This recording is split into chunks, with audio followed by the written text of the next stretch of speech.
one of the older versions, and they've basically been standardized since then. But it makes it a little bit easier to see which blocks are coming up since they're color coded, so you can just, without even looking at the queue, tell what's coming up next. Yeah, I had little Tetris easier. on the original Game Boy, and I believe they had different colors back then. Did they? There was no color. There was they? no I color know. on the Game They Boy. have There's green and different. slightly darker green.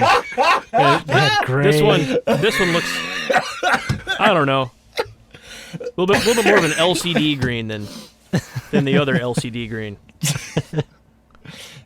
Fish No, sees weird they colors. had they were color coded. I swear to God, He's digging in. to the He's Game digging Boy. into this point, isn't he?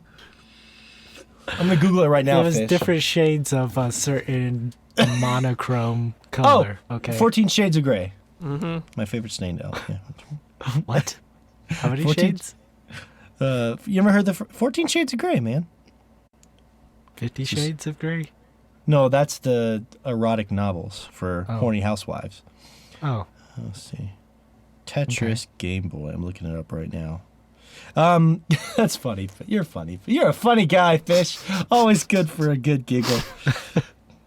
You know what? I specifically remember that because to defend Fish, he's sort of right. There Thank is, if you look at this picture, They have you different can't really patterns. Yeah. Yeah, it's more Yeah. of a pattern and then light tones and darker tones. Mm-hmm. right. But Yeah. yes. It's to help you differentiate the blocks. Yeah. Yes. See, Fish, I got your back here. I'm good checking you out. You know, Thank you. you were close. Keep me honest, because I always am. I just the phrase talking about color with Game Boy, the original Game Boy. Is funny. I know, right? It's kind of fucked up. And so the other minor ones for me, I bought Tomb Raider a bunch on PC, PSN, the original game. I have No Man's Sky. I bought an Xbox One X for that, and of course I have it on PS4 for my family, and then I had it on PS4. I sent it to Shay in Japan, which was nice because we got to play it together. So I have like, if I bought a game and give it away to someone, sometimes I want it back again, and that's like a funny thing that happens to me sometimes. Where like I give someone a game as a gift or something, and then like I'm like, shit, I want to play that, like Pokemon or so, or you know what I mean? Or you trade in a game and you're like, man, I want to play it again like 10 years later. I need to go buy it. That happens to me a lot because I trade in a lot of games. But the big one for me was a lot of the Nintendo properties, mostly Donkey Kong. And I'll do it. I will say this, if they have multiplayer on Donkey Kong Country, if they bring that to the Switch, I can drag Fish through Donkey Kong Country and help him get through those barrels and those bees. Yeah. We can get there together. You could touch all the bees, and I could just fly on by them. That's right. You can be Diddy, you can just ride on my back. Oh, really? Give me massages Hell and yeah. stuff. Yeah. Yeah. I'll do that. Is there like a little mini game to massaging Donkey Kong's back? Well, yeah, he's. You know what's funny? I was thinking about this week. The dumb shit you overanalyze. I was so in Smash Brothers and in like old movies, like when people want to get a big punch, they take their hand like this and they go woo woo. You know, they do like the circles, and that doesn't. Where did that start? You don't get extra power from spinning your arm in circles. Like how the hell did that stupid thing I start? think scientifically, all the blood starts rushing to your fists, making it a lot bigger whenever you get that centrifugal force in that rotation in that arm. And eventually that fist will swell up big enough to where you got a bigger impact on it. Yeah, you don't want to hit somebody with like a flaccid fist. It's I was gonna say all the swinging and all the swelling he's talking about reminds me a lot of my sex technique. Oh, you do that helicopter? I wish. Oh, poor orchid. More like I don't know, a little hummingbird wing or something. Little Jigglypuff. No, man, no. I kill lots of Jigglypuffs online, let me tell you what. Anyways, let's get the listeners involved here and we can respond to their comments. Lots of good stuff, so I'll try to grab the interesting ones. Not that if you left your comment it's not interesting, but just maybe something that sticks out a little bit. Because otherwise, just people that you don't know listing random games they bought. So let's go down the list here. Oh God, there's so many comments. I had to load it like 7 times. Okay. By the way, Rich Meister commented that he was going to put that picture of me in a frame at his local IKEA, and I didn't know what an IKEA was, so I had to look it up. Apparently, it's a furniture store. Oh, fuck. Huh. They don't have an IKEA It's here in 2019 and you don't know Well, what he lives in Montana. There's no IKEA in Great Falls. That doesn't fucking matter. There's been a lot of memes about IKEA and shit like that. I think I had an IKEA pet when I was little, and they grew grass on the back of the, talking about. Damn you. No. That's a chia pet. Yeah, that was the joke, fish. But thank you. Let's see. Okay. This is a good one. The Jake and Wen said Kingdom Hearts. Take my money, sell me the same game, I'll take it. We talked about that last week because they kept reissuing it so people could, because there was such a long delay. Well, it wasn't so much that, is that they remastered it with like a ton of extra content each time, because the first games came out before DLC was really a thing. So, oddly enough, I'm actually expecting, instead of a remastered version to come out a year later, for them to actually just have that all be DLC for Kingdom Hearts 3.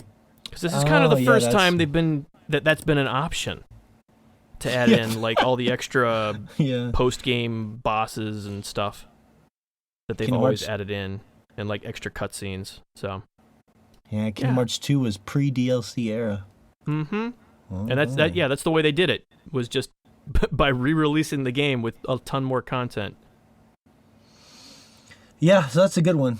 I think a lot of people can relate to that. See, this guy I can relate to too. Kurtman 2K20 said, I love Donkey Kong Country. The whole original trilogy is awesome. Some of my favorites. And by the way, I bought the other ones on there many times too. I bought them on Wii U, and 3DS, so I feel your pain, and I love it. Mm-hmm. That's true. The other ones too. I remember one time I went to this rare gaming store, or rare. God, that's such a stupid phrase. I went to one of those like high-end gaming collector stores in Spokane, Washington, and they had Donkey Kong Country 2 there, and I ended up shelling out a lot of cash on it, and Donkey Kong Country 3 to complete my collection. And then I ended up selling them to this airman that lives around my town, like this year, who was getting into streaming a lot of classic games, and I sold them. And it was hard to watch them go, but I felt good about it because I rebought them again so many times on digital. So sometimes I wish I kept 2 and 3 though, just to stare at them in my office. Oh well. Maybe not 3. That one game's not that great. Okay, it's really good, not great. All right. So average. Average brown guy said Donkey Kong Country 2. Lost my GBA copy again, so I had to buy one. Just mentioned that one. So how about this one? Xmaster91 said San Andreas on PS2, Xbox, and Xbox Digital, Xbox 360, 360 HD remaster, Windows Edition, and just replayed Xbox One with backwards compatibility. Man. He must really like that game. San Andreas is my favorite Grand Theft Auto. So yeah, no, that one's worth going through over and over again. Like some of those games, like we're gonna keep coming back to that, but just a good comfort food game is always a nice thing to have. Another anecdotal cool thing, when you bought that on 360, that was back when people thought it was cool to put your own soundtrack on your Xbox. That was like a thing. So like I remember they were like, you can make your own radio station. So like I put all this at the time. I was like, a young kid into like new metal and stuff. I'm like driving around San Andreas listening to like, Deftones and Linkin Park. I'm like, this doesn't really fit the game. But oh well. There's some Kill Switch on there while I roll down my Los Santos. So that's a good one. Let's see. Josh, appreciate this. Jovra said Zelda time after time. I mean, Ocarina of Time. Oh, I see what you did there. Time after time. Reverend _ rock and roll, good friend of ours, said I own every version of every Souls game. Also with Nier Automata. Now they're going to start putting that on everything and all the Witcher games. It's a problem, but a welcome one. These game companies must love that. The idea that they can just, like, oh, these people love a game? Pfft, if we reissue it, we're going to easily sell 500,000 copies at worst. You know what I mean? It's just like guaranteed money in the bank.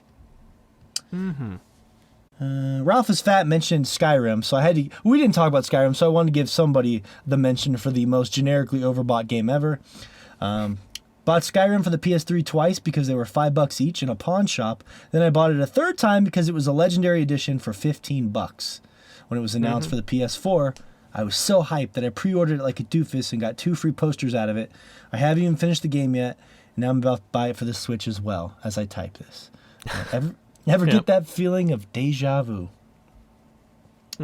Please help. He says, please help. So everyone, please help. Ralph is Fat. Now there's a line for that, and it's a Nintendo. No, that's not Nintendo. That's a Bethesda hotline.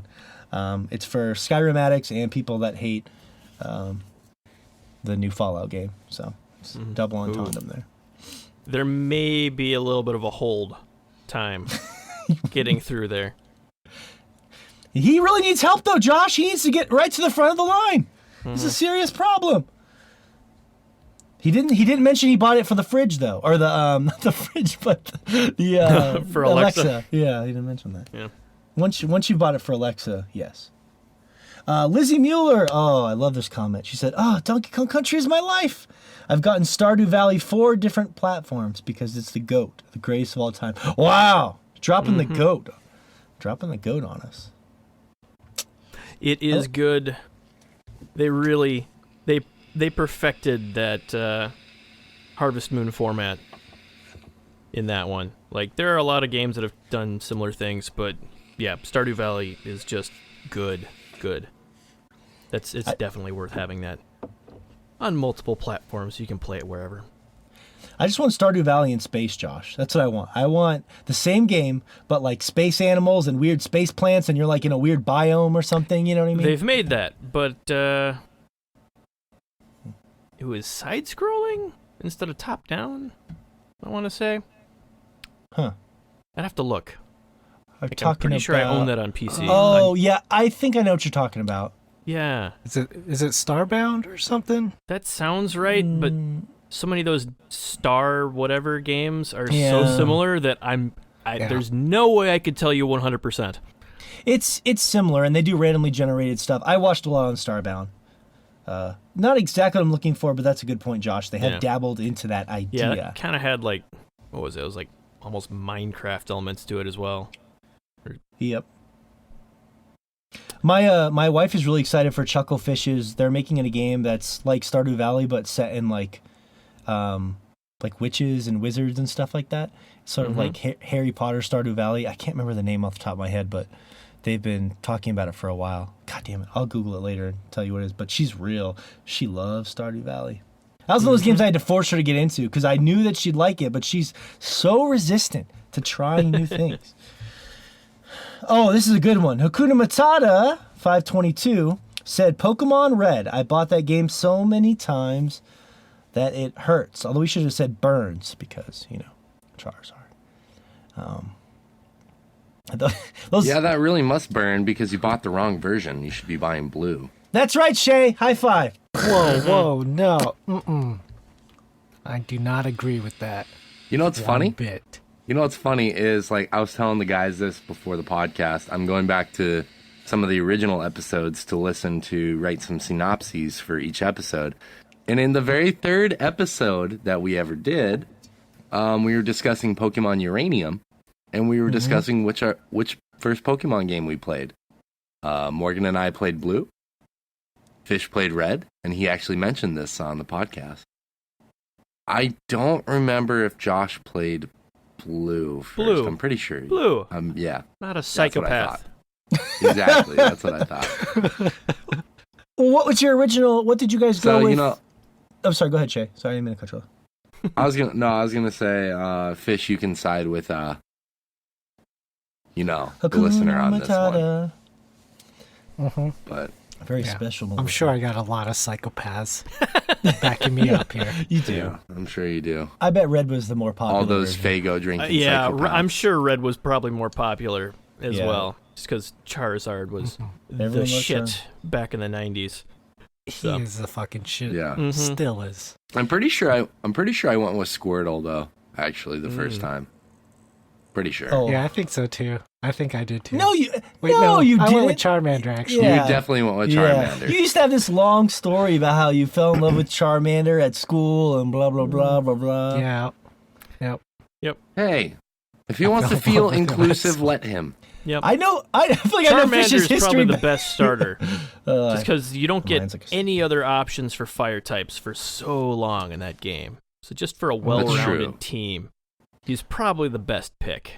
Well, the only reason I might respectfully disagree with that, Josh, if you want to get philosophical here, is the first boss is rock, and the second boss is water. So the first two gyms are going to give you a fit. Whereas if you start with Bulbasaur, which was probably the least popular, he could fly through those first gyms. Mm-hmm. You could, or you could Not- pick up, like, I don't know, any of the grass types that you just wander by right off the beginning. Do you really want a Bellsprout, though? I mean, come on. Who the hell goes with Bellsprout? It's all about Oddish. Oh, yeah, you're a red user. I forgot. Oddish was a red version. That was a red version only. Yeah. That's crazy that I remember that. My brain. I still remember that Oddish was a red version exclusive. Yeah. That's wild. Well, I actually ham-fisted my way through those two gyms with Charmander, Yeah. using, other moves. Yeah, You just- yeah, we all do. Yeah, you can kind of make your way through there because at the beginning they do an awful lot of growling at you. Yeah, so they you're do. kind of like, I guess I'm just gonna win this one. They decided to leer every turn for the last 8, so I guess I'll just win this one. You know it's such a fucking easy move thing that's kind of lame? Because I've been playing, there's a demo for Pokemon Eevee and Pikachu on the Switch now, which is pretty cool. But they do this really easy mode thing that I'm not a huge fan of, but I get why they did it. And now when you go to the gyms, they won't even let you enter it unless you have a Pokemon that is prone to the type weakness. So like you can't go to the first gym unless you have a Pokemon that's strong against rock. They won't even let you inside of it. Isn't that wild? Right. Yep. Come on, man. You know, the thing funny that thing is, always bothered me about that is why they didn't make you have a Pokemon that matched the type of the place you were going into. Like it was some sort of club. You couldn't get into the special club unless you beat it with the same type. Well, that would have been fun too, because it would have been really That'd hard. be cool. Yeah. Yeah, it would be. You'd have to like strategize around not really using type stuff or like all the secondary moves and stuff. But yeah, that's the thing that got me. That would make more sense anyway. Yeah. It's like, hey, you can't get in here unless you got an Onyx, boy. Like, I'll show you my Onyx. I I got a Geodude. Yeah, I had an Onyx fish at a Geodude, if you know what I'm saying. You know, I just love the image of like two Onyxes just Wait. You really need to get some fiber. you really do. I like the image of two Onyxes just slapping each other around for an hour in that gym, and then there's just pebbles. Nothing but fucking pebbles on the ground afterwards. And two sad trainers as they beat themselves to death. Anyway. They turn into Graveler. No. Come on. Gravel. Bub. He's giving himself his own drum roll. Boom. There you go, fish. That's the spirit. I bought Akuma429 said I bought Final Fantasy IX on the PS1, PS4, and Nintendo Switch, and that one's highlighted right now on the Switch because 9 gets a lot of re-release love. So that one's a big one. Brand new right now on the Switch. It's right there on the front of the store. It's one of the top sellers. Really, You know what'd be a better seller than that? Final Fantasy. Oh, now he's jumping to my defense. I see. I'm serious though, because it's been such a long time since we've actually got Final Fantasy. I don't even think Final Fantasy VIII is on the PSN for some reason. It is. So- It is. I played it on the Vita. Oh, okay. Yeah. Is it? That was it. Oh, It- there goes my theory. It got a re-release on the Vita. It did. But the cool thing about the Vita was you could get games. Oh fuck! I forgot about that. I bought some games to get on the Vita too. You could get Vita games from the PSN store. There were a lot that were both like all the classic Final Fantasies and stuff like that. Yeah. That was cool actually. Okay, that's a good one. Gilbeezy said Skyrim. We love Gilbeezy, but we can't do Skyrim again. Although, oh, this is a good one. He said Sonic Adventure 2, Dreamcast, GameCube, PS3, and now Xbox One. Why? I just got to follow my rainbow. Hey, Sonic Adventure 2 was one of my best memories from my childhood. I don't know if I'd like that game now, but I can tell you when I was younger, I got to play Shadow, and I got to go real fast on my little skates. Mm-hmm. No, those Sonic Adventure games on the Dreamcast were the last time I played a Sonic game and was like, oh my god, this is like on par with modern technology and greatness despite its flaws. You know, as great as Sonic Mania was, it's still a throwback. You know what I mean? So that was the last time Sonic was. And it sounds like Gilbeezy has a lot of memories because he bought it again a bunch of times, man. A bunch of times. Follow your rainbow. I've never heard that phrase before, but I like it. At the end of your rainbow is apparently Sonic the Hedgehog. So, so I was going to take that somewhere else, but Is that's all. he Irish? No. I wouldn't have called that. There. You know what though, Josh? That is a perfect transition for me. I wanted to let our listeners know that we, of course, are sponsored by Sassy D Merch. That's right. They are close friends of ours. You should go give them a follow. Famous Irishman, of course. Well, they just announced a new character for their lineup called Patty McTodd. And they're giving some BBC the love. So it's a BBC leprechaun. Yes. With a pot of gold, and all the gold in the pot is shaped like golden penises. So there's a lot of craftsmanship there. That's what's at the end of the rainbow, a pot of golden penises. We have the answer. Thanks to Sassy D. You really couldn't ask for anything more Well, than there's that. going to be a cereal to follow as well. There's going to be cereal to follow for the mascot. It's their take on Lucky Charms. It's going to be called Lucky Chodes. Oh, man. Little fat They just sell it in a bag, too. It doesn't A even come in a dick-shaped box. bag. Oh, it's like one of those, like those cheap big bags of cereal you see at the grocery store that don't come in the boxes, you know? They're like $3 for Malto meal or whatever it's called. Yeah. Yeah, like 87 pounds of cereal for $2. And I've never bought one of those bags because I think it's offensive to buy cereal in large bag form. Why? Because you're stupid? Yeah. Because you're saving the You'd environment? rather pay 3 times as much for cereal that's a little worse? Yeah, exactly. Okay. Well, Sassy D merch. but yeah, so that's funny that Josh said that because Patty McTodd springs into action on their website right now. Also, that's sassydicks.com, but you should go stop and follow them. If you follow us on Instagram, it's at sassydmerch. They sponsor Sword Chomp, and they do some really cool inappropriate gags, gifts for people that enjoy, a nice adult sense of humor. So go check them out. They're friends of ours, and they do great stuff at Sassy D Merch. So nice accidental transition, Josh. Good job. So let's get back to some listener comments here. A couple more here because, this is probably one of the most commented posts we've ever had. So I want to hand out loving comments like a pot of gold. Nom _ pixel said Super Smash Those are Brothers 1. historically not handed out. Oh, that's true. Yeah. You have to hunt them down, follow Yeah. Rainbow. It's a whole process. Well, if they followed the Rainbow and downloaded our show, I want to reward them with... There you go. Is that better? Perfect. That's perfect. I approve. Super Smash Brothers 1. I've owned that damn game on everything it was available for. How many things was Super Smash Brothers 1 on? It was on the originals? It was on 64. It's on 64. And then... what else would it have been on? I think you can get on the Wii with their online thing. The throwback stuff. Yeah. I'm trying to remember if they released like a GameCube version at some point. Is it on the 3DS? 2 can you get on the 3DS? I don't know. I don't know. Like, other than like being the, like just their, digital console thing. I don't know which systems was able to actually play it. Is that where Little Mac's possibly from? Is he from Punch-Out? Punch-Out? Little Mac, is that where? Yeah, he's from Punch-Out. Oh, okay. I figured he's a boxer, so I only bring that up because. Go ahead. What's wrong? You said Smash Brothers, right? Or what did you say? Okay. All of a sudden you're talking about Punch-Out and you're getting me confused. I'm like, Did I completely mishear all of this? I have a transition here. Okay, all right. Oh, you know what? I fucked that up. Okay, so it was an abbreviation. I've been playing so much Smash Brothers. My brain's turned to putty, guys. I'm sorry. I pulled a fish. I apologize. The SMB1, I think they meant Super Mario Brothers. That would make more sense. That's been released on far more things. I'm sorry, Nom Nom. Although, thank you for the... but they have a nice transition because they said they bought Punch-Out as well. Mm-hmm. And I was just thinking about Little Mac, who, although most people say he's a terrible character, you can find people online who are fucking good with Little Mac. Let me tell you, they're out there. Anything's possible if you try. He's good on the ground. It's just,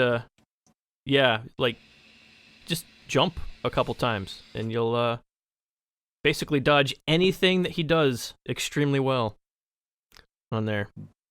Yeah, I've never had too much of a problem. There was a couple people I fought that were just really good. Like, they'll use a character, like this guy was using Incineroar, and I had been crushing people all day, and he beat me 3-0, and I was like, what the hell happened? And then when the match was over, it said he had 1 million GPS points, which is insane. That's like a guy who plays all, and it was beautiful to watch. Like, I was like, okay, good. He's just great.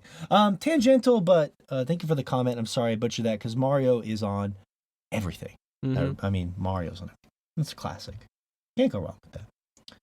But I gave him some Punch-Out love, too. Let's see. Miscontrue said the original Spyro games. Bought them on PS1 and downloaded them on PSN and bought the Reignited trilogy. I can relate to that with like Crash and stuff, too. Crash Bandicoot. Bought that trilogy and sent it right to Shay. As quick as I could. He's giving me the thumbs up. That's how much I love Shay. I just send him all my games and movies and. I love you, boo boo. Troy Togo said Pokemon, which we already talked about, but that's a good one. This is a good one. Jay Powers said Shovel Knight, digitally on 3DS, Wii U, and Switch, and then bought the physical version for the Wii U and pre-ordered the physical version for the Switch. Damn, Shovel Knight's getting some love there. Shovel Knight's a fucking great game, though. That's a great game. It is. Oh, yeah. That is a great, great game. When are we going to get a sequel? A true sequel to Shovel Knight? That's what I want, man. I want Shovel Knight 2. I know you can do the other stuff where you play as, the Plague Knight, all that stuff. Yeah, it's got 3-4 campaigns in there? It has 3, and they're releasing one more, I think, in April of this year. And that'll be the last one.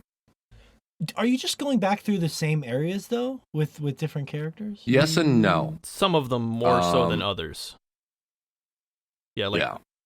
Some of them are basically the same, and then others are fairly drastically different. So it's I can't really think of the best comparison right now, but it's like playing the game as a completely different character completely changes the way it's played. So it's a completely different play style, and I think it justifies going through the whole game all over again because you do completely different. You'd have completely different abilities, so it completely changes everything, like the way you play it. So for me, it works. No, that's cool. I guess what I'm saying is I would really love to see what their next big thing is, because those are considered DLC, and they're probably great. I just really want to see what their next big thing is. They've kind of latched onto that Shovel Knight teat for a long time, and it's almost dry, and the nipples are chafed, and I'm ready to see what they got, That wasn't bad. Come on, that was not terrible. All right. You say all this terrible stuff. I say nipples, and Fish looks at me like I've crossed some sort of uncrossable line. I don't like chafed nipples. No, that was the line. It was the chafing. The chafing is just too much. It's way too much. What a phobia? I'm going to Google that. Phobia of chafe nipples. This is a really good one. Kilted Gamer mentioned all the Final Fantasy games, and he's a good friend of ours, but we already talked a lot about that. He said he's a sucker, so are we. Love buying those over and over again. But Krumke said Diablo 3. That's a good one. I bought it on PC, Xbox One, close to 100% on Xbox. The grind is real. Yeah, I bought that on PC, and I bought it on Xbox. See, the only reason I got rid of this, I don't know if I ever told you guys this, but I had the PS4 game, and I loved the way it controlled on console, but it got hacked so badly that it sort of killed the mysticism for me, because like people would show up in my game and they would just give me these weird items, and I could do the highest level of torment and all those rifts and stuff with these weird like hacked weapons. And it just sort of, because like on Blizzard's system you can't hack it. It's generally, other than rare instances, it's hack proof. So it feels like when you find something rare, it's like special, you know. But like once I knew people were hacking it left and right, I was like, it just kind of ruined it for me. I hope I didn't ruin it for you, Crumpkey. I'm sorry. I'm weird about that stuff. Like, I want the loot to feel like it's very hard to get, and not that some guy can like hack into it and change it. But the games play really good with a controller, and that they really do. Mm-hmm. You got the roll in there. It's fun. Love Diablo. Can't wait for Diablo 4. Let's see. Danny P518 is a good friend of ours. And it's a Patreon supporter, said, Final Fantasy 9 for me. I think I kept buying it because as a kid I skipped it and went on to future titles. My gamers complex isn't allowing me to skip over 9, so whenever it's released on a more current console, I think it will spark my interest. I bought it on my phone, and I don't think I've opened it. So he sounds like he said he keeps buying it, but he's never played it, which is interesting. Now that I think, that's almost like a topic for another show. Games we've bought and never never opened. Yeah. I've got several that I've bought and never touched, but generally they were in bundles.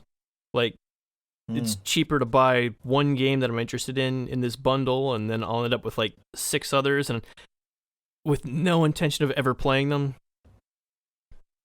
So yeah, my Steam library is getting a little out of control with those bundles. Thankfully, that's not as big of a thing as it used to be.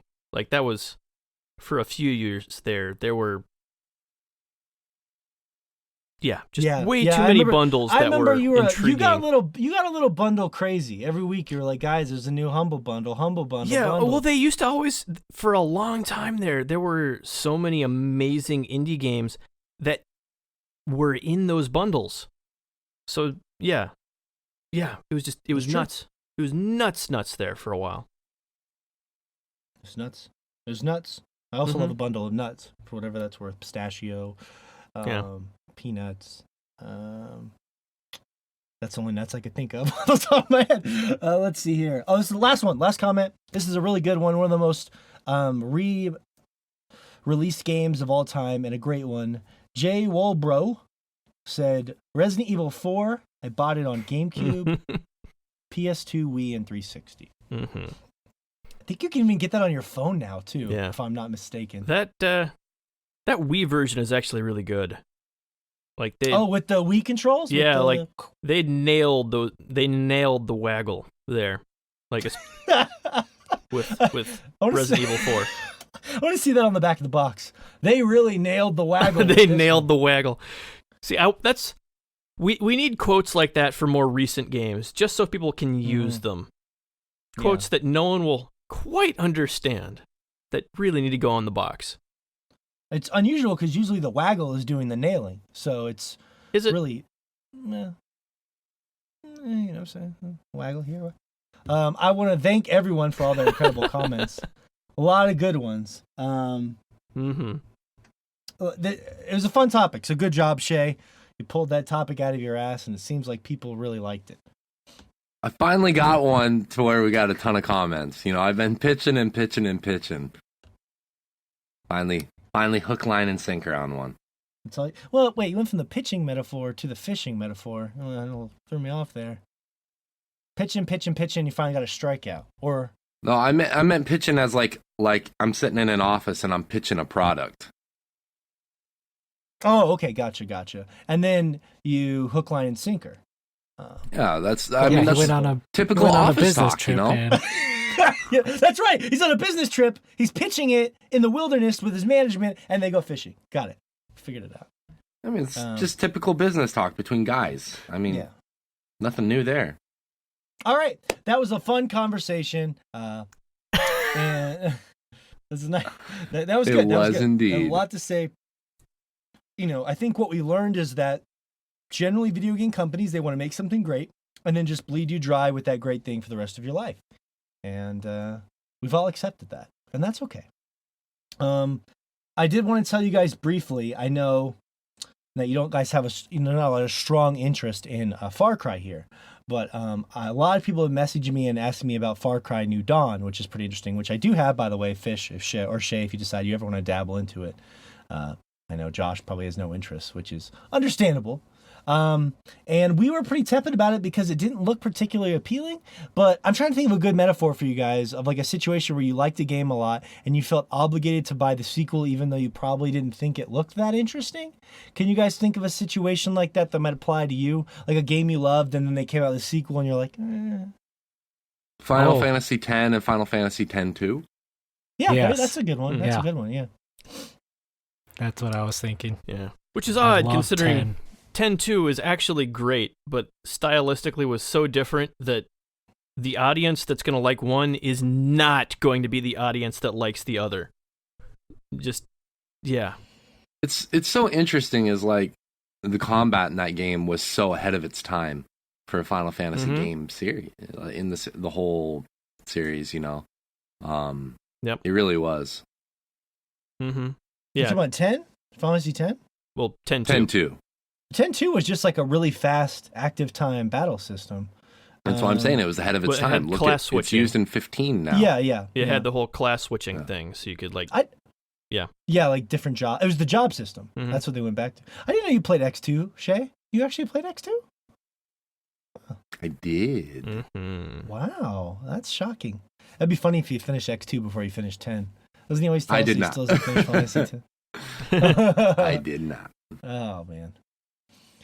Anyways, yeah, that's a good one. That's actually a really good example. And I almost want to start talking about Final Fantasy X2, but I'm not going to do it. It's not the time. But yes, that game is probably underappreciated. So I bought it because I have a lot of affection for Far Cry 5, as you guys know. And I just find it fascinating because what Far Cry New Dawn is a lot of things that sound contradictory. It's very different and weird, but it's also kind of the same. You know what I mean? It's familiar, and yet it feels like nothing I've played. It's a lot of like almost hypocritical things that sort of mishmash together because so here's my theory.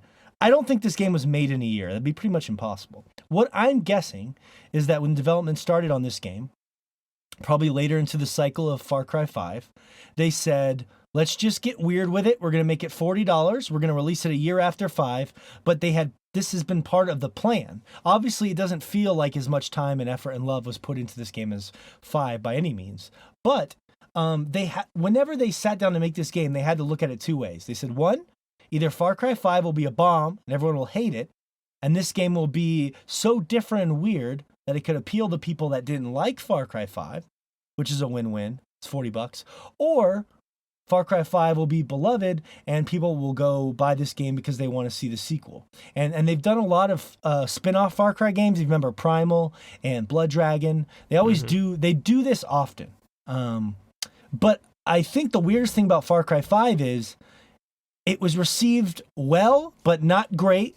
Like I can't really get a handle on how it was received. I, of course, really enjoyed it. And the reviews were, I'd say, really good, but not amazing. But there's a lot of people like, you guys who weren't really as into it as I was. I don't really have a good handle on how that game was received.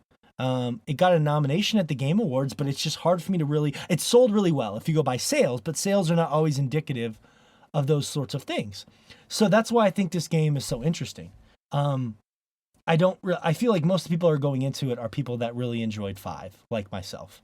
And for those people, it has been, for the most part, enjoyable. I think I'll just get my main criticism out of the way now, and that is just that the NPCs so far in the game have been atrociously bad. Now, I've heard from people that they are going to get better.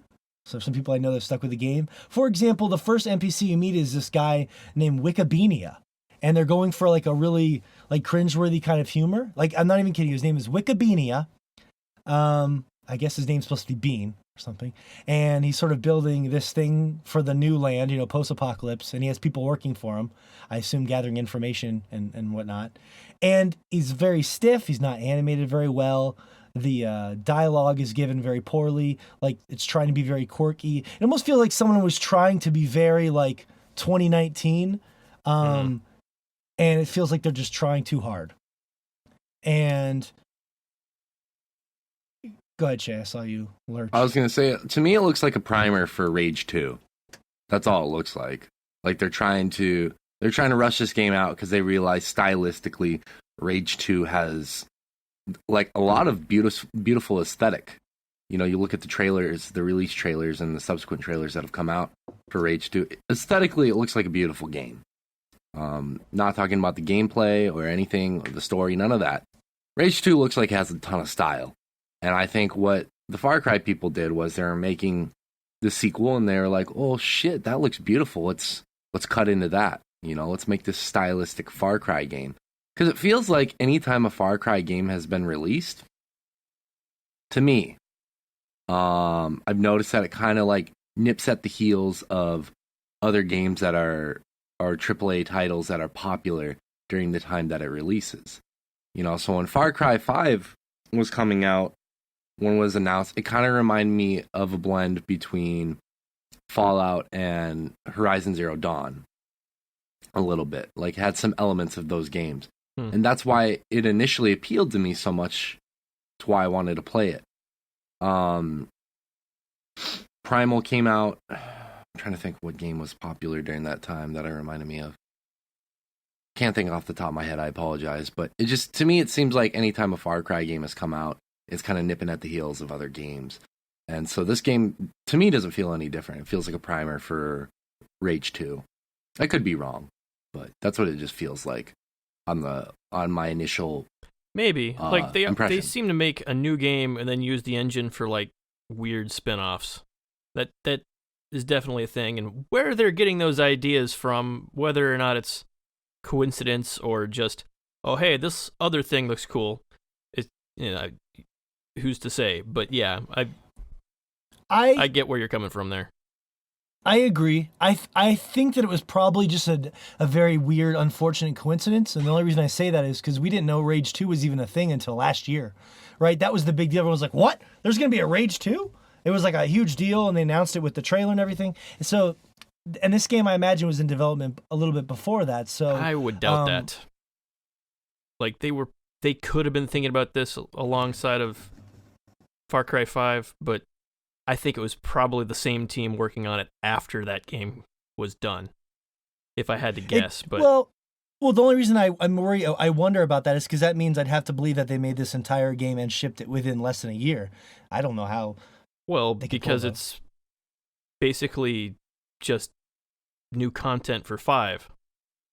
As far as like the engine that's running on and stuff like that.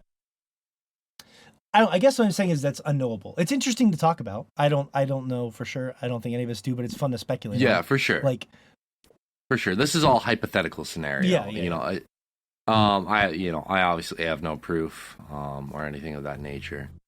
Just I will agree with you on this. I bet they probably pushed the release date up a little bit. Even if it was a coincidence, they probably said, let's get this thing out there before Rage 2 because that looks really good. So yeah, no doubt, because that game's gonna be big, no matter what. And this game is essentially like a step above DLC. So if they don't get it out before it's gonna go largely unnoticed. Exactly. And that's the weird thing, right? That you actually said Rage 2 is going to be big. I never thought I'd hear those words come out after how the first Rage kind of went down so tepidly. Like the thing is with Rage, I don't mean to get tangential, just like a quick blurb. I think that game was just appreciated so far after its release because I think Rage kind of got smacked in the middle between a bunch of other big games. And I think Rage had a good premise there and they just didn't execute well enough with it. So I think a lot of people ended up appreciating the first Rage after the fact. And so now that there's a new one coming out almost 10 years later, people are like, all right, well, we got to show our love for this time around, or, you know, we won't see another Rage game. I don't know. I just feel like this one's going to be bigger than people anticipate. The hype will be real. For Doom being successful really helped because everyone's like, dude, this looks like it plays like Doom. Mm-hmm. It's like, exactly. But the weirdest thing I think about this game that I'm still early on, so I haven't really figured out how it's going to be interesting is, so you get some cool weapons. Like the first weapon they give you is this cool like saw gun thing that you shoot around and it's a lot of fun. But everything has health bars, which is kind of weird. Like, there's like, and they're color coded. Like there was a bear I ran across that had like a purple health bar and a level, and like enemies have that too. And it's so far it hasn't been super noticeable. Like when I ran up to the bear that had the purple health bar, it just took a lot longer to kill, kind of a thing. So I haven't. It gives it a little bit more of an RPG feel to it, but I don't really know like why yet. Like what if it was. Like with a lot of games like Borderlands and stuff like that, there's like a lot of statistical elements and stuff. And so far where I'm at in the game right now, I'm just running around and shooting things, and there's not a lot of like really intelligent strategic thought involved. And so I'm wondering why they made that shift to the more RPG nature of it. But people have told me that the coolest thing about the game is that there's these outposts that you can take down, and they do this different thing with it now where you can go back and play them over and over, and they get harder and harder, and they change and stuff like that. So there's this really cool replayability to it. People have messaged me that that's their favorite part of the game so far. I haven't touched that yet, so I'll let you guys know what that's about. I've seen one outpost, I just haven't touched it. And the story so far is like intriguing premise-wise, like they do a good job with the setup, post, whatever. But the two main villains, like I told you guys, I've only had one interaction with them, and if you compare this to the first game, there's this like dramatic thing where you took this cult leader in this helicopter and there's this crash, and however you guys felt about it is fine. I respect the opinions there. But in this game, it's a pretty straightforward. These twins can come up on you with their God, that sounded dirty. Almost said Hyman. Trying to say highwaymen. That's what I was trying to say. Highwaymen. That's what they're called. They're the bad guys. And they just come up and just kind of punk you out, and they beat a guy to death with their motorcycle helmet. And they seem to have a little bit of a chemistry with each other because they're obviously family members. But it's very straightforward. Like, hey, you guys are stupid for coming here, and we're going to cause problems for you. So there doesn't seem to be a lot of interesting things there yet. And so I'm hoping that changes too. But I think the biggest surprise for me has just been the two things I like the most about it are just the music I really love. It's done by Tyler Bates. It's like a really dark score. He actually was the guitarist for Marilyn Manson, which is weird. It's a band I grew up with, which kind of weirded me out. He actually did a lot of movies too, like Guardians of the Galaxy and stuff like that, compositions. Like I was reading up on his bio and I was like, man, I want to get this guy on In the Blood, even though I know he'll probably never answer my email. But but like it's just a really good. The score is almost too good for the game, in my opinion. But I really, really like it, and the narrative stuff is cool on a broad scale. Like seeing how much they've changed the environments and stuff like that.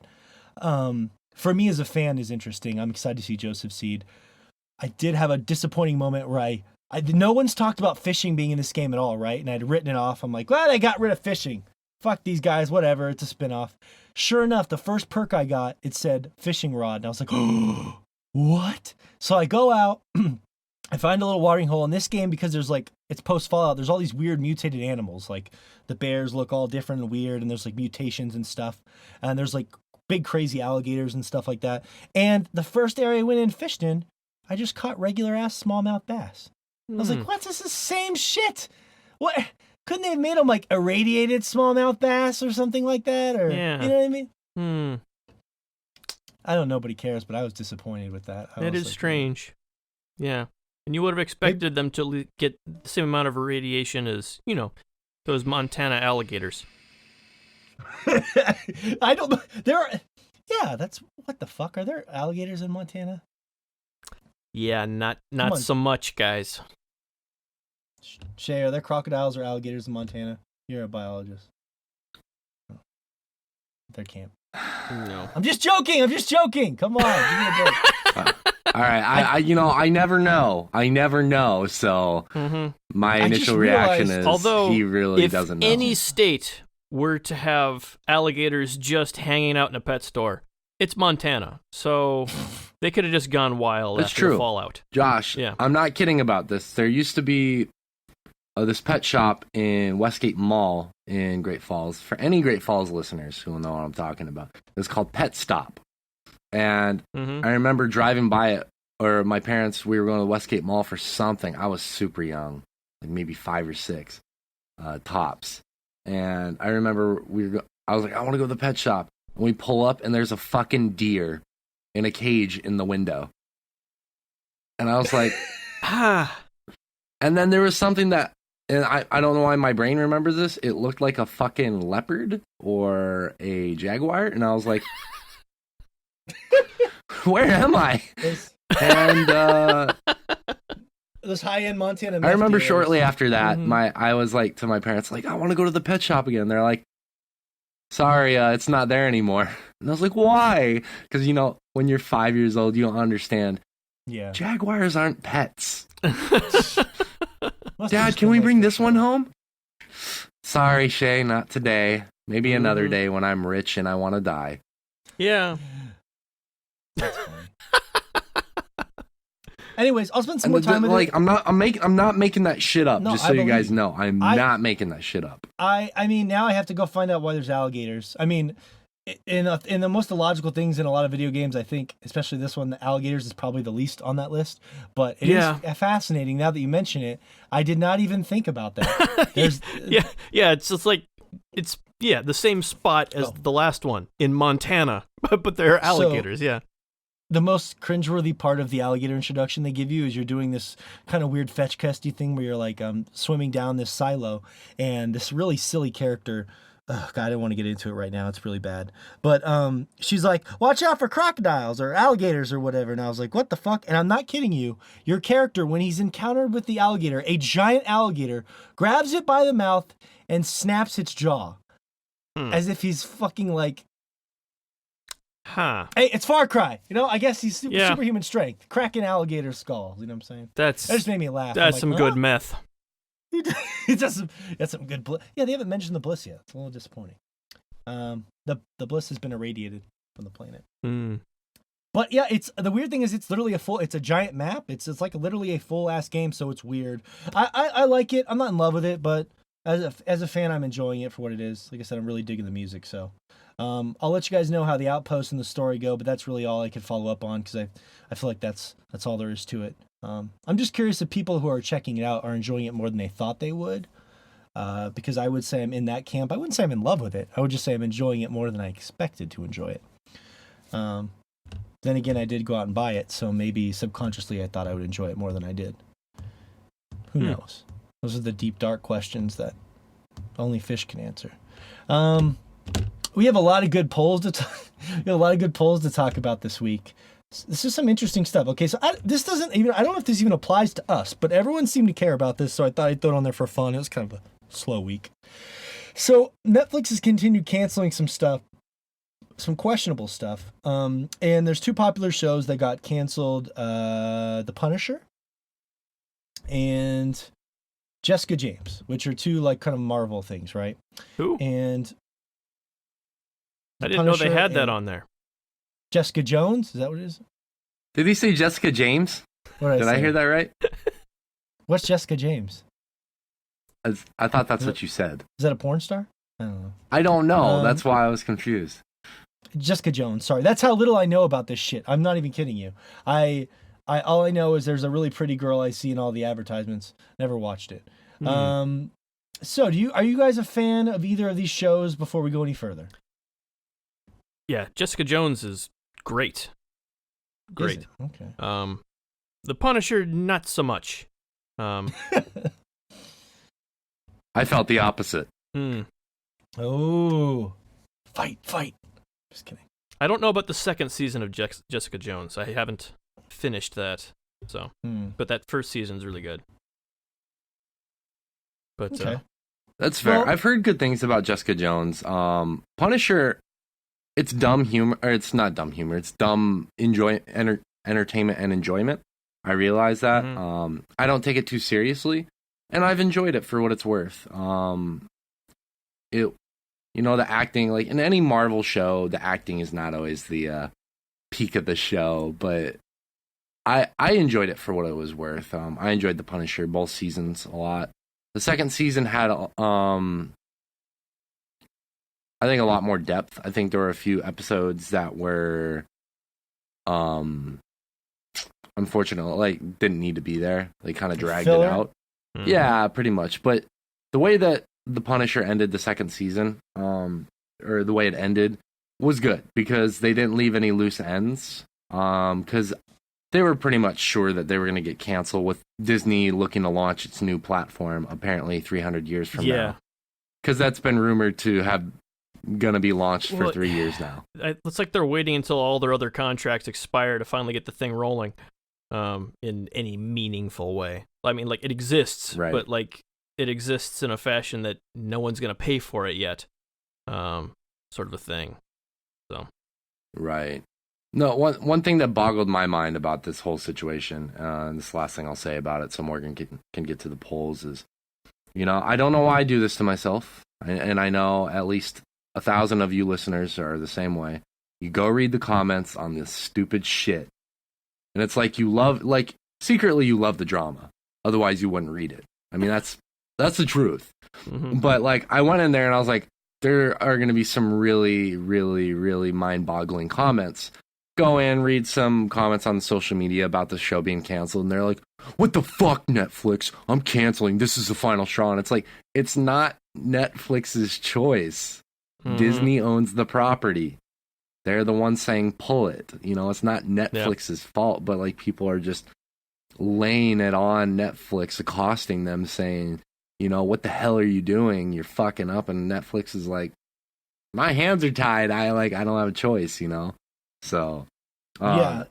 I don't know why I do that to myself, but I do know why I do that to myself. So, but no, I was a little bit bummed about the Punisher, but I knew it was coming. So I was able to say, okay, that's coming. I'll enjoy the second season. Daredevil out? Did they get rid of Daredevil already? Because I remember they've got any Marvel all shows those have been canceled at this point. Yeah, and that was interesting because the whole deal with the ones that they picked up, where it was all the ones set in Hell's Kitchen. It was like all the New York-based ones, so like they tied into each other, and they, as a whole, were really good. Like Daredevil was really good. I heard Luke Cage was good. I never actually got around to watching that one, but yeah, it's like they kind of built this world in a TV setting instead of their massive cinematic universe deal. And yeah, Daredevil was. I tried watching season of Daredevil. I tried watching Iron Fist. The premise was good, but just it felt like major filler where that show just dragged. And I was like, I'm not gonna get into it. I've tried. I know it's not entirely related. I've tried Arrow. The show is fucking dog shit. It's horrible. Arrow is so bad. Oh my god! So I gave it 3 episodes. I sat down. And this was back when I was in Bozeman. I sat down and I watched 3 episodes straight, and I was like, "How the fuck does anybody watch this?" And I was like, "Oh yeah, I watched The Walking Dead. Never mind." Yeah, but that's still a higher, dude. The thing with some of those shows you just have to look out for is where they originate from. And Arrow originated on like one of those shitty local CW. Yeah, anything that comes off the CW is gonna be for teenagers, and it's hot garbage. I do like Supernatural, and it is on CW. That's sarcasm. I know that you don't actually like Supernatural. Are you messing with me? Are you? No, messing with me? I like Supernatural. Yeah, like the first 5 seasons were incredible, and I've kind of stuck with it afterwards because I enjoy it somewhat still. Wow. But I'm gonna be the first to admit it is like teenager garbage, and I still kind of like it. Fish gave you the look. Fish gave you the look over there. Yeah, I know. No, I like the first season of Supernatural myself, but I don't know. I couldn't stick with it afterwards. That's fair. Did you I understand that. Yeah, it's not a great show. I will say that. My wife loves it. I refuse to watch it. I'll watch almost anything she wants me to. I watched. Like I said, the first few seasons are good, but after that, you're okay not watching it. I even watched every fucking episode of Friends with her. That's how much I love her. I will not watch that show. Supernatural. I refuse. It's 2 hunky guys that hunt fucking people down. I get it. It's tongue in cheek. It's more than that. It's their bond. Yeah, They have this bond. That's what she says too. And I'm just, I don't know. It's fine. Let's get off Supernatural. Let's get off that. Let's move on. These polls. Who wouldn't want to watch a buddy cop show with, superpowers? It seems like it's on par with like Buffy the Vampire Slayer, something like that. Pretty much. Except that was actually well written. That's true. That's a good Was it point. though? Hey, We the were first like few 10, seasons of I think. Supernatural were well written. The first few were well written. Mm-hmm. All right, I'm gonna hold you to that. I'm gonna hold. I don't know why. I don't know I'm why, going but to. okay. You hold me to that. 75% of our audience said, "Meh, I saw it coming." So, Yep. surprised me. I had to get a little redemption after our conversation last week. Now, not a lot of redemption. It was a slight victory. I said Fire Emblem Three Fates is giving me some serious fill in the blank vibes via its setting and characters. It was either Game of Thrones or Harry Potter. Now, if you go back and listen to last week's episode, you'll see where this joke started. And it was tied for a while, which is weird. So maybe I don't feel so bad about it. Game of Thrones ended up winning 54% to 46%. Not a big victory, small victory. But I guess that sort of explains the irony of our debate. So it's basically split. Yeah. No, I'm a little bit surprised by that, to be honest with you, but that's cool. I think Game of Thrones is more compelling, personally, to me than Harry Potter, but I think both are great. And I'm a little surprised that more of our fan base didn't correlate it with Harry Potter, but it is what it is. If anybody comes up to me and says that Harry Potter is more compelling than Game of Thrones, I'm going to fucking walk outside with my Ethernet cord and I'm going to hang myself off of my balcony. Why would you give me What? that easy of an out for this? That- Like, I'm Like going to you hold you to that, Morgan.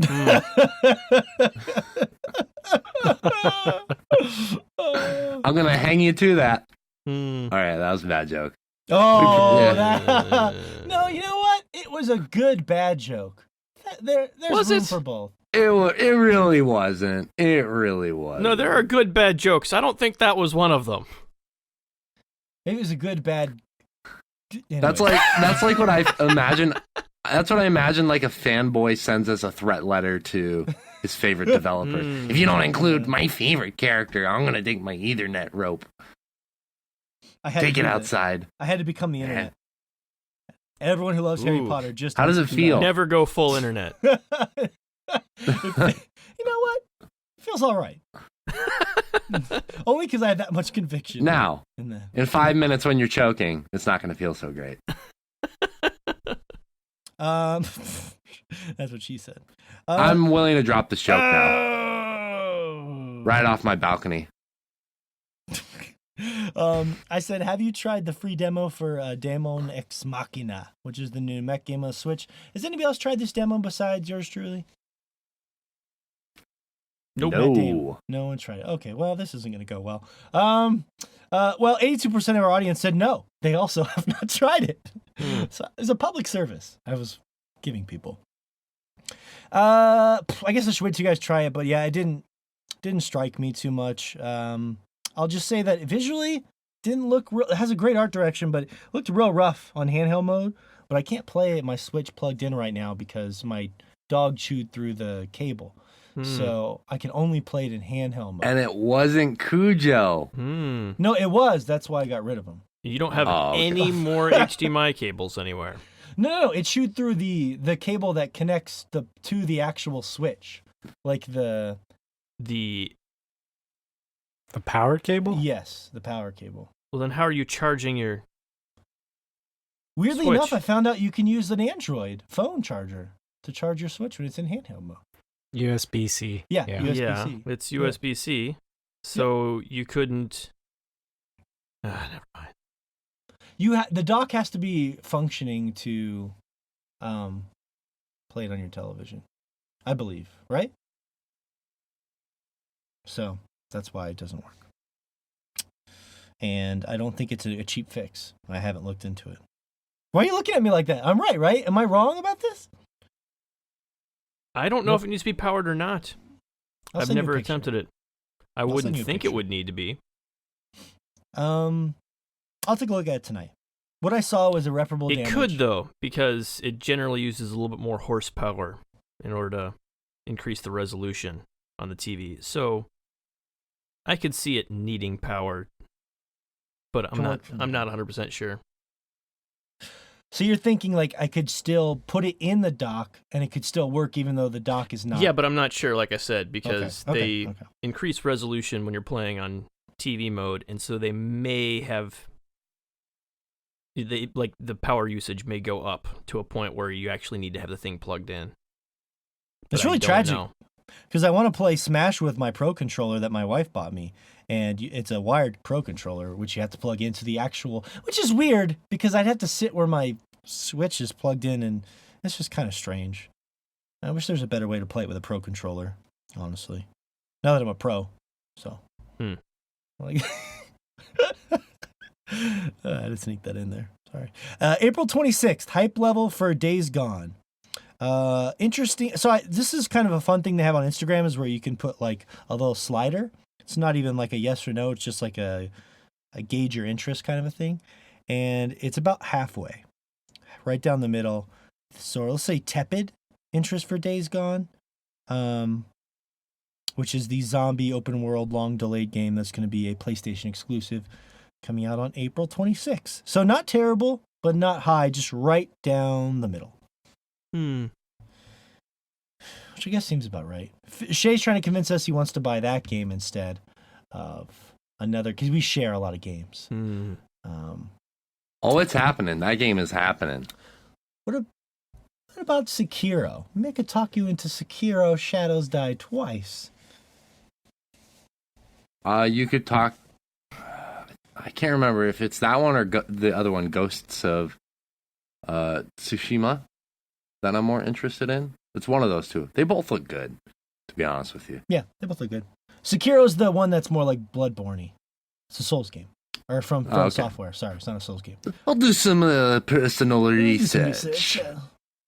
Some research. That's my new research voice. Research. That's I do declare. Couldn't convince Shay to get Anthem. Very controversial game that's out right now. Josh, before we end the show, do you have any first taste? Do you have a little nugget of Anthem? Like, only that after seeing all the comments on Twitter and stuff, they're obviously made by, I think the most delicate I could put it is fucking morons. wow! Oh my goodness. Not Josh because it's an amazing too. game or anything, but because the complaints that I've seen all over the place on Twitter are nonsense. Like, the game has issues, but not what everyone's whining about. So, it's just, okay. Yeah. So you think the whines are, they're whining about they're whining about the wrong stuff. That's what you're saying. Yeah. Like, the tutorials in the game are not great. So, that's kind of the big issue. And it doesn't really need to be, because it's a shooter. You shoot things. But it's got a really cool combat system in there with a lot more going on that you can kind of tweak, but they don't really teach you how to use it that well. I've heard kind of an issue. I was hearing people say on the Bombcast that like there's ways to make the combat more interesting, but you don't necessarily have to. Like they were saying, they just ran through the game doing the same thing the whole time, and they were able to do it no problem. Which leads to kind of a more philosophical debate about if should a game require you to engage in its different systems. That's, you know what I'm saying? Yeah. And I'm sure it's going to be required for like end game content, but just like getting through it, because the whole thing is it's a loot game, so you're going to be doing end game and stuff to the point where you're going to need to know all these systems to be able to get through it. But just the main game, it's not required, and then they also don't teach it to you very well. So, yeah. I want to try it. I'm just trying to figure out how to get my hands on it so we can talk about it. Because Anthem is one of those games that we have to talk about. I mean, it's just too big and too important. So Fish tried to get it today from Redbox, and it spurned him. So that did not quite happen yet. But Redbox is tricky, Fish, because this is a long game. I mean, do you think Redbox left him blue? Sure did. Yeah. Fish, I just wanted to try it out, see if I like it or not. You think if you liked it, you might buy it? Maybe. Okay. maybe. But, I don't know how well, like, I'm pretty sure you could go through that campaign with a friend and stuff like that, and I would like to do that, but other than that, like, I'm not really interested in delving deep into the story or getting that invested into it, I guess. Well, you never know. The game, when you play a game like that, you'll know if you want to get invested if you really love it. It's hard to say at this point. Right. So Yeah, that's why I wanted to rent it. yeah. It sounds daunting though. It's going for the whole Mhm. Destiny grind thing. Daunting. Ugh, don't want to daunt fish. Me and Josh have just became the internet today. Anybody else want to take a stab at saying something crazy? Fish, got anything crazy you want to say? Shay says he has something crazy. No, he didn't. He said no. All right. Let's get to some shout outs as we close the show here.